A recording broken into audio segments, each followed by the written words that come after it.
കൊല്ലത്ത് നിന്ന് കാഴ്ചകളിൽ നിന്ന് നമ്മൾ മധ്യകേരളത്തിലേക്ക് പോവുകയാണ്. മധ്യകേരളത്തിൽ നിന്ന് അഞ്ജലി ശ്രീജിത രാജാണ് ഇന്ന് വാർത്തകൾ പങ്കുവയ്ക്കാനായി പ്രേക്ഷകർക്കൊപ്പം ചേരുന്നത്. Anjali, good morning.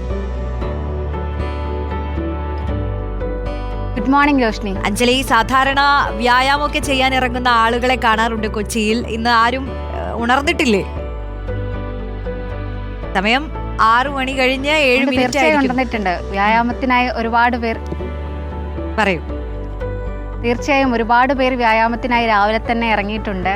ഇപ്പൊ കാണാം, നമുക്ക് അടുത്തൂടെ ഒരുപാട് പേര് പോകുന്നുണ്ട്. കൂടാതെ തൊട്ടടുത്ത സ്ഥലത്തൂടെയൊക്കെ ആളുകൾ നടന്നു പോകുന്നുണ്ട്. പക്ഷെ ഇന്ന് കുറച്ച് ആളുകൾ കുറവാണ്. എന്നാലും ആളുകളൊക്കെ ഇങ്ങനെ പോയി തുടങ്ങുന്നുണ്ട് രോഷ്നി. ഓക്കെ, ചിലപ്പോൾ വിഷു കഴിഞ്ഞ് 2ാമത്തെ ദിവസം ആയിരിക്കുന്നു. എല്ലാവരും ഇങ്ങനെ സജീവമായി തുടങ്ങേണ്ടതാണ്. എന്തായാലും നമുക്ക് നോക്കാം. ചിലപ്പോൾ അത്ര നേരം വെളുത്തിട്ടില്ലാത്തത് കൊണ്ടൊക്കെ ആയിരിക്കും. പ്രധാനപ്പെട്ട വാർത്തയിലേക്ക് നമുക്ക് വരാം. അഞ്ജലി, ഈ മുനമ്പം സമരസമിതിയിൽ ആശയക്കുഴപ്പം തുടരുകയാണല്ലേ? അപ്പൊ ഇന്നലെ എത്തിയ കേന്ദ്രമന്ത്രി കിരൺ റിജിജുവിന്റെ ഭാഗത്ത് നിന്ന് വലിയ പ്രഖ്യാപനങ്ങൾ ലഭിച്ചില്ലെന്നാണ് സമരസമിതി പറയുന്നത്. അവർക്ക് ഒരുപാട് പ്രതീക്ഷയുണ്ടായിരുന്നു, പക്ഷേ മന്ത്രിയിൽ നിന്ന് അങ്ങനെ ഒന്നും സംഭവിച്ചില്ല അല്ലേ?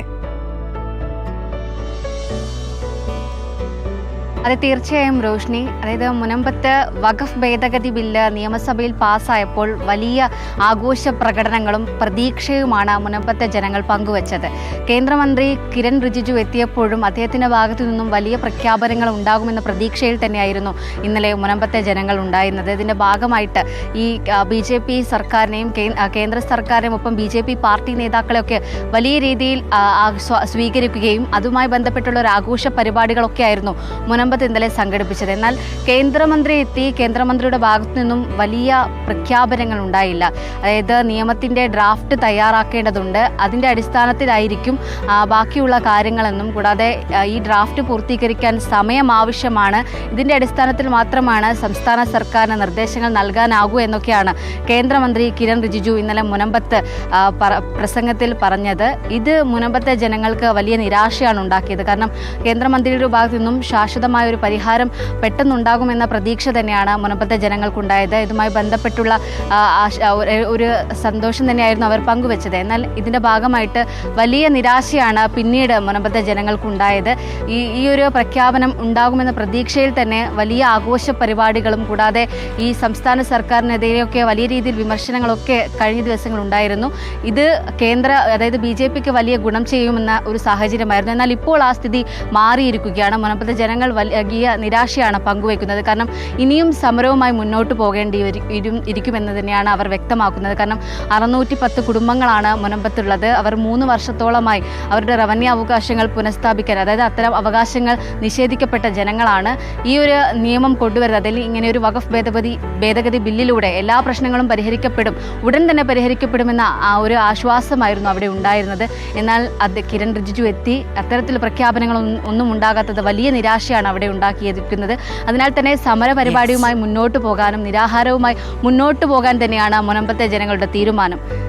ശരി, മറ്റൊരു പ്രധാനപ്പെട്ട വാർത്തയിലേക്ക് വന്നാൽ, ആതിരപ്പള്ളിയിലെ കാട്ടാന ആക്രമണത്തിൽ വനം വകുപ്പിനെതിരെ പ്രതിഷേധം ശക്തമാവുകയാണ്. ആതിരപ്പള്ളിയിൽ വൈകിട്ട് 6 വരെ ഹർത്താൽ ആചരിക്കും. അഞ്ജലി, ഏതൊക്കെ രാഷ്ട്രീയ പാർട്ടികൾ ഹർത്താലിൽ പങ്കെടുക്കും? രോഷ്നി, എല്ലാ രാഷ്ട്രീയ പാർട്ടികളും ഈ ഒരു ഹർത്താലിൽ പങ്കെടുക്കുന്നുണ്ട്. രാവിലെ 6 മുതൽ വൈകിട്ട് 6 വരെയാണ് ഈ ഹർത്താൽ ഉണ്ടാകുക. കൂടാതെ ആതിരപ്പള്ളി പഞ്ചായത്ത് പരിധിയിലാണ് ഹർത്താൽ ഏത് രീതിയിലായിരിക്കും മുന്നോട്ട് പോകുക എന്ന് നമ്മൾ നോക്കിക്കാണേണ്ടതാണ്. കഴിഞ്ഞ 2 ദിവസത്തിനിടെ 3 പേരാണ് കാട്ടാന ആക്രമണത്തിൽ ഈ ആതിരപ്പള്ളിയിൽ കൊല്ലപ്പെട്ടത്. തേൻ ശേഖരിക്കാനായി കാട്ടിലേക്ക് പോകുന്ന വഴിയാണ് ഈ 2 പേരെ കഴിഞ്ഞ ദിവസം രാത്രിയിൽ 2 പേരും കൊല്ലപ്പെട്ടത്. ഈ സതീഷിൻ്റെ മരണം ആദ്യഘട്ടത്തിൽ വനം വകുപ്പ് ഇത് കാട്ടാന ആക്രമണമല്ല എന്നായിരുന്നു പറഞ്ഞിരുന്നത്. അതായത് ഈ ഇത്തരത്തിൽ കൂടെ പോയ ആളുകൾ തന്നെ കാട്ടാന ആക്രമണമാണെന്ന് വ്യക്തമാക്കിയിട്ടും അത് നിഷേധിക്കുന്ന ഒരു സാഹചര്യമായിരുന്നു ഉണ്ടായിരുന്നത്. ഇതിൽ വലിയ പ്രതിഷേധമുണ്ടായിരുന്നു. എന്നാൽ പോസ്റ്റ്മോർട്ടം റിപ്പോർട്ടിൽ കാട്ടാന ആക്രമണം തന്നെയാണ് മരണകാരണം എന്ന് തന്നെയാണ് സ്ഥിരീകരിച്ചിട്ടുള്ളത്. വാരിയലിന് വലിയ രീതിയിൽ ക്ഷതമേറ്റിട്ടുണ്ട്. കൂടാതെ കൂടെയുള്ള ആളുകളും വലിയ പ്രതിഷേധമാണ് ഇന്നലെ ആശുപത്രി പരിസരത്തൊക്കെ കാഴ്ചവെച്ചത്.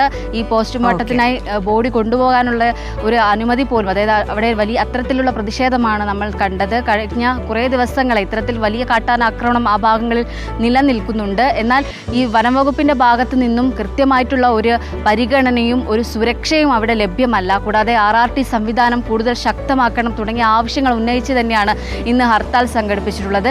എല്ലാ രാഷ്ട്രീയ പാർട്ടികളും ഈ ഒരു ഹർത്താലിൻ്റെ ഭാഗമാകുന്നുണ്ട്. കൂടാതെ വനംവകുപ്പ് കാര്യക്ഷമമായി ഇടപെടണം. RRT സംഘത്തിൻ്റെ ഒരു ഇടപെടലും കൂടാതെ സുരക്ഷയും ഒക്കെ ശക്തമായിട്ട് ഉണ്ടാകണമെന്നാണ്. കാരണം തേനെടുക്കാനായി ആദിവാസികൾക്ക് കാട്ടിൽ പോയേ മതിയാവൂ.